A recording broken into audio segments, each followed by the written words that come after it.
Eu sou a Clara, namorada do Rafael, e ele renasceu das cinzas. Eu sou o Pedro Lobo, amigo do Rafael, e ele renasceu das cinzas. O meu filho renasceu das cinzas. Eu sou irmão do Rafael e ele renasceu das cinzas. Sou Rafael Lassans e eu renasci das cinzas.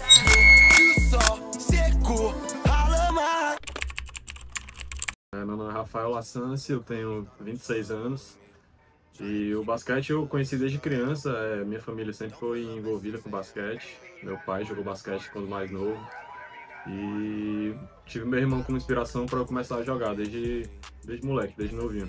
Bom, meu nome é Edmar Lassans Cunha, sou pai do Rafael, sou aposentado da Petrobras, onde passei 30 anos trabalhando. O que eu posso falar do Rafael é que ele foi um garoto que ele tinha aptidão para tudo que era esporte. Meu nome é Lana, eu também trabalhei na Petrobras, mas eu sou designer de formação. Sou mãe do Edgar, do Paulinho e do Rafael. Os três sempre foram apaixonados pelo esporte e se apaixonaram pelo basquete mesmo sem saber que o pai tinha jogado basquete. Bom, meu nome é Paulo, eu tenho 30 anos, eu sou arquiteto formado pela Unifor e eu sou o irmão do meio, né? Sou 4 anos mais velho que o Rafael, vulgo Fítio. Como meus pais falaram, né, o esporte sempre fez parte da nossa vida. A gente sempre gostou de praticar tudo que é tipo de esporte, vôlei, natação, futebol, ping-pong. E a gente sempre teve uma afinidade com o esporte. Mas realmente o basquete foi um esporte que pegou a gente assim desde o começo. Tanto eu como os meus irmãos, a gente realmente se apegou pelo basquete. Como meu marido falou, ele desde cedo, ele sempre teve aptidão para esporte. Muito cedo, muito pequenininho ainda, ele se interessou pelo futebol. Ele começou no futebol de campo, jogando na escolinha do Fortaleza. Depois ele foi para o futebol de quadra, jogando pelo Colégio Batista, na época que era onde ele estudava. E ficou no futebol até uma pessoa chamada Daniel Russo entrar na vida dele. O Daniel viu ele no horário de recreio. E aí o Daniel falou assim: Rafael, quando você for mais velho, pensa em mudar para o basquete. E aí pronto, foi suficiente para ele no dia seguinte querer largar o futebol e querer passar para o basquete. Pronto, eu comecei a jogar, acho que faz uns 10 anos. Eu tinha 12 anos. E aí logo me destaquei assim no colégio e fui pro Batista. O Russo me viu jogando e me levou pro Batista. E quando cheguei no Batista, deu para perceber logo de cara, quem é o melhor jogador. Se me perguntasse, acho que para qualquer pessoa ia dizer que era o Fítio. Eu acho que, como o basquete sempre foi envolvido na minha vida, eu acho que a partir do momento que eu consegui arremessar a primeira bola, já virou minha paixão. Apesar de eu ter começado a jogar futebol quando mais novo, desde os meus 9 anos foi quando eu decidi seguir o basquete como paixão pelo resto da minha vida. E assim, desde sempre, desde antes da gente se encontrar a primeira vez, a gente sempre teve uma conexão assim de pensamentos muito forte. Era inspirador, eu gostava muito, eu me considero uma namorada muito parceira, eu sempre, na medida do possível, né, os jogos que eram aqui, né, eu sempre tive muito presente. E eu gostava muito de assistir. Eu sempre disse que o Rafael, ele tem um jeito de jogar só dele, que eu não vejo em mais ninguém, e era lindo de ver. Principalmente na adolescência, assim, até chegar ali na fase adulta, basicamente nossa vida era sempre em torno aí do basquete, dos campeonatos, das viagens. E falando mais especificamente sobre o Fítio, né? Ele sempre teve um talento, assim. Realmente ele sempre teve um talento desde pequeno.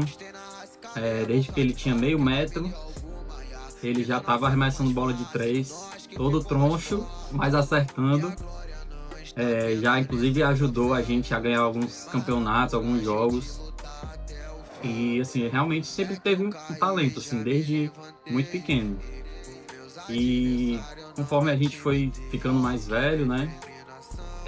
Eu, aos poucos, fui perdendo um pouco aquele vício, né, pelo basquete, e fui já focando para outras áreas, porque eu já tinha percebido que não era aquilo que eu queria para minha vida. Mas ele não, ele sempre teve isso muito bem claro assim na cabeça dele, de que era isso que ele queria. E ele foi fazendo por onde, assim, sempre estava treinando, sempre estava viajando. Rapaz, é uma satisfação muito grande, né? Porque pouca gente sabe que o Rafael, em torno de 15, ou talvez vamos botar de 20 dias, ele ia para São Paulo para jogar basquete pelo Círculo Militar. Então isso aí realmente nos orgulha, né? E realmente nos engrandece, né? E a gente fez todo possível que a gente podia fazer, a gente fez por ele. Passagem de avião, hospedagem em hotel, e para o Círculo Militar lá em São Paulo. Realmente foi. É impressionante, realmente ele tem uma história realmente brilhante. Para mim, a coisa mais importante como mãe era ver os meus filhos praticando um esporte, uma coisa saudável que preenchia a vida deles. Enquanto muitos meninos estavam se preocupando só de farra, eles deixavam às vezes de sair porque tinham jogos, às vezes nem tanto, né? Mas sempre foi a prioridade deles. O Rafael chegou, dos três foi o que chegou mais longe, mas também dos três foi o único que teve como ambição se profissionalizar, né? Particularmente, não era a minha vontade. Eu não tinha isso como sonho para mim. Mas eu dava todo o incentivo porque eu sabia que era isso que ele queria. Eu acho que, apesar da minha trajetória no basquete ter sido uma trajetória grande, de eu ter jogado e ganhado praticamente todos os campeonatos nacionais, o Jubes era um dos campeonatos que faltava para minha trajetória, e desde a época do colégio eu tinha assim, o sonho de jogar e de ganhar, via meus irmãos mais velhos jogarem e sempre falarem como era a experiência. E sempre tive como sonho assim, jogar, e tive a oportunidade de jogar 3, não consegui o título, mas tenho 2 medalhas de terceiro lugar que também valem muito para mim e para minha trajetória. Lembro de cada segundo. Não tenho nem como esquecer, na verdade. Graças a Deus tive a sorte de não ter batido minha cabeça, então fiquei acordado todo o tempo. A partir do momento que eu pulei até o momento que eu caí, eu fiquei o tempo todo acordado e lembro exatamente do que aconteceu. O dia do acidente, na verdade, era meu aniversário. Aí a gente estava em competição, né? Inclusive era uma competição que ele não jogou os jogos daqui, o Jux, e acabou que um atleta saiu e ele conseguia ir, né? E decidiu ir ajudar a gente. E ele, como é meu melhor amigo, a gente ficou muito animado e tal. Era uma viagem no meu aniversário também. Acho que não tinha nem 2 minutos de jogo, foi logo no comecinho de jogo do campeonato. A gente ainda estava se ambientando e tudo. E aconteceu o acidente, né? Eu estava bem atrás do lance, assim. Eu vi de frente como aconteceu e tudo, que o impacto foi tão grande que ele bateu assim no chão e meio que saltou. Tipo, bateu com as costas assim e deu um supapo assim para cima. E logo na hora ele olhou para mim assim e falou: "Fudeu, Pedrinho, fudeu". Aí demorou um pouco para eu perceber.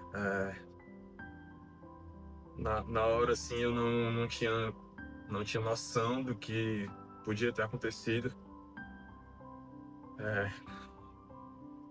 Não imaginava que uma lesão daquele nível podia acontecer numa quadra de basquete. Mas só fui ter noção mais que foi alguma coisa mais séria depois que eu cheguei no hospital e ainda não conseguia me mexer e sem saber o que estava acontecendo. E aí ele foi logo atendido pela saída de ambulância lá, mas a gente ficou nessa expectativa de ser algo assim momentâneo, né? Por causa do impacto, ele sentiu aquilo e foi um susto assim de não conseguir mexer a perna.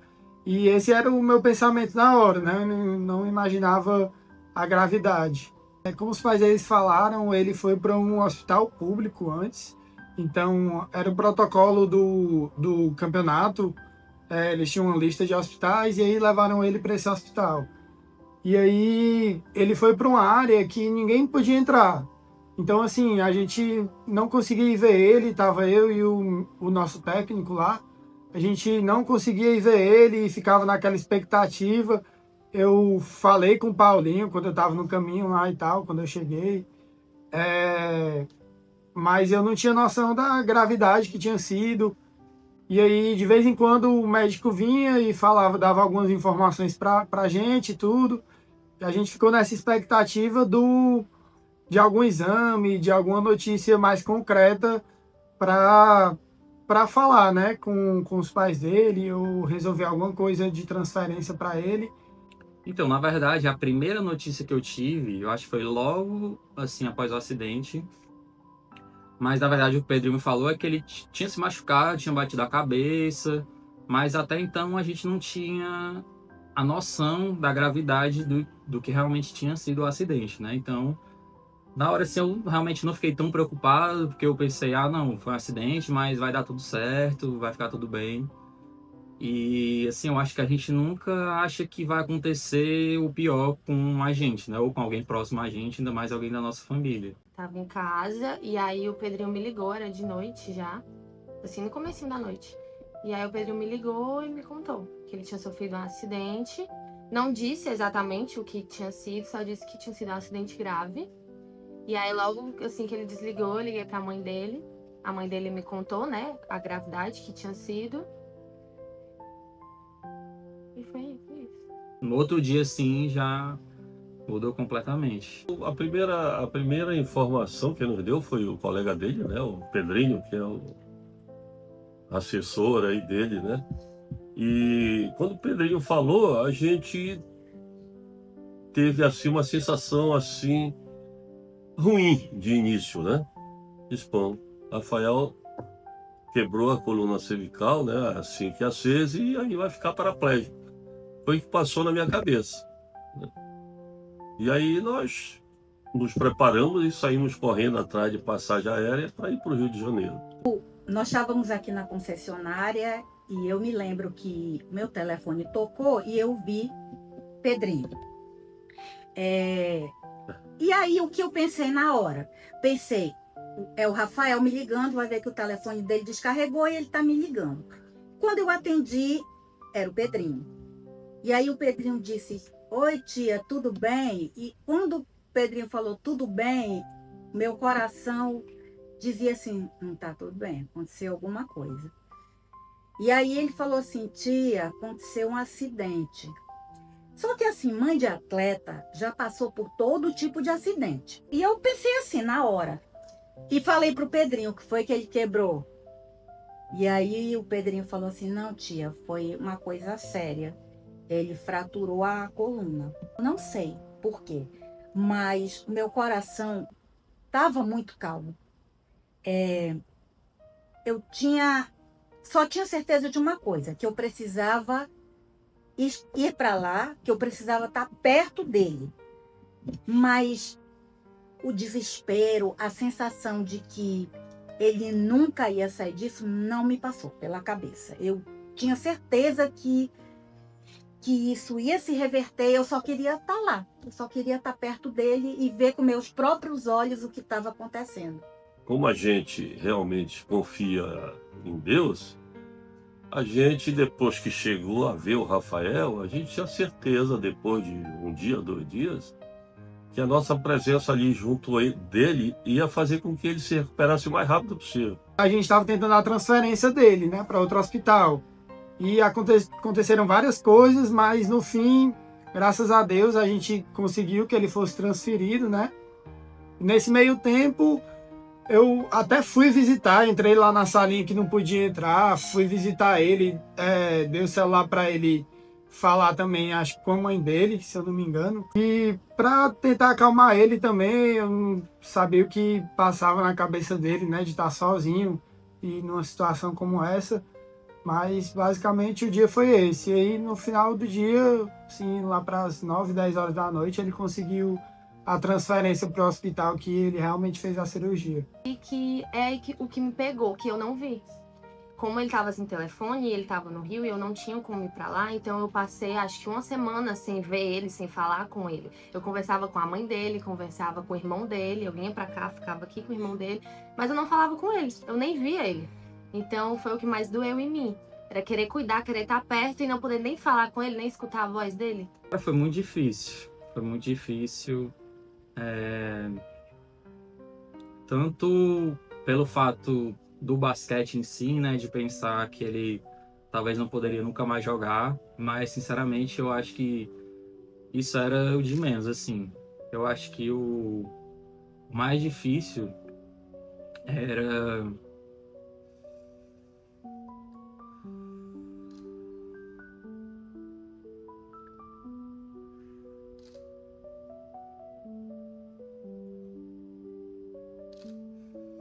Eu acho que mais difícil era pensar em como é que seria a vida dele. De imaginar meu irmão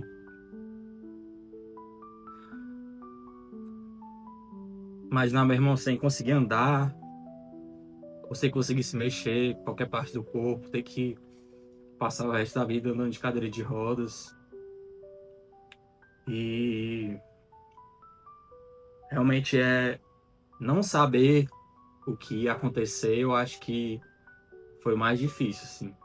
É realmente a força da família, a força da união e, acima de tudo, a fé. Porque nós passamos praticamente 30 dias dentro de hospital, porque lá no Rio foram 10 dias, acho que foram 10 dias mais ou menos. E depois aqui, mais aproximadamente uns 20 dias. E durante esse tempo, nós conversávamos muito. Nós conversávamos muito sobre tudo que tinha acontecido e como cada um estava sentindo, como a gente ia reagir, o que esperar. Nenhuma dor física se compara à dor emocional que eu senti, não. Ver ali o meu sonho ter acabado de um dia para o outro.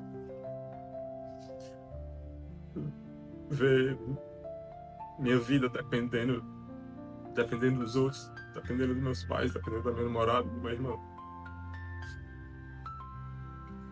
Isso foi muito difícil para mim. E a pior parte foi estar internado, estar na UTI sozinho, sem ninguém, com um monte de estranho cuidando de mim, sem poder ver minha família, sem poder ver ninguém. Só podia ver 1 hora por dia minha família e passava o resto do dia todo sozinho. E eu acho que nenhuma dor física supera isso. Dando força um para o outro. No hospital, eu deitava de frente para ele, porque ele não conseguia mexer, não conseguia fazer nada, né? Então, ele não conseguia se virar, ele não conseguia ajeitar o travesseiro, ele não conseguia puxar o cobertor. Então, eu tinha medo de dormir e ele precisar de mim e não querer me chamar para não me acordar. Então, para mim, me mostrou a importância que a família tem. É você estar presente, porque, como ele falou, o mais difícil para ele foi acordar numa UTI e não ter ninguém por perto, porque até aquele momento ele não sabia que nós estávamos indo para lá. Nós decidimos isso e fomos rápido. Então, no momento em que ele viu a gente, eu acho que aquele peso saiu de cima dele. Então, aquilo foi um fortalecendo o outro. Então, eu acho que a coisa mais importante foi a união da família, acima de tudo, a fé. A fé. Foi bem desafiador mesmo. Eu acho que foi uma das piores partes de toda essa recuperação. Eu lembro que no hospital, quando eu vi a fisioterapeuta vindo, eu já batia aquele medo, já batia aquele sentimento de: será que hoje eu vou conseguir? Será que eu vou conseguir me levantar? Será que eu vou conseguir andar hoje ou não? Ai, caralho. Às vezes as pessoas até nem entendem a gravidade que foi. Por ver ele arremessando já, correndo, batendo bola. Eu acho que as pessoas veem assim, como se fosse algo menos grave do que foi por causa dessa determinação dele. Eu acho que se eu tivesse assim no lugar dele, eu não sei se eu teria essa força de querer continuar jogando, ou todo dia tá tentando se cuidar.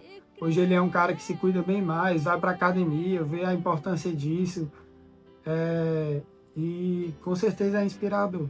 É inspiração mesmo antes. Eu acho que, além de mim, várias outras pessoas cresceram, começaram a jogar e viam ele o melhor jogador do estado. Uma coisa que eu aprendi com isso tudo, né, com ele, foi sobre resiliência. Sobre você passar por uma situação completamente adversa e você ter a capacidade física, mas mais ainda mental, de conseguir dar a volta por cima e sair ainda mais forte disso. Ter que amadurecer mesmo, e eu estava assim 100% pronto para o que tivesse que ser. Eu ia estar lá por ele 100%, eu ia estar lá do lado dele para apoiar ele. Se ele sofresse algum dano irreparável, eu ia fazer o que tivesse que fazer para que a vida dele fosse a melhor possível. E outra coisa assim que eu aprendi, digamos assim, é que Deus é bom demais. Porque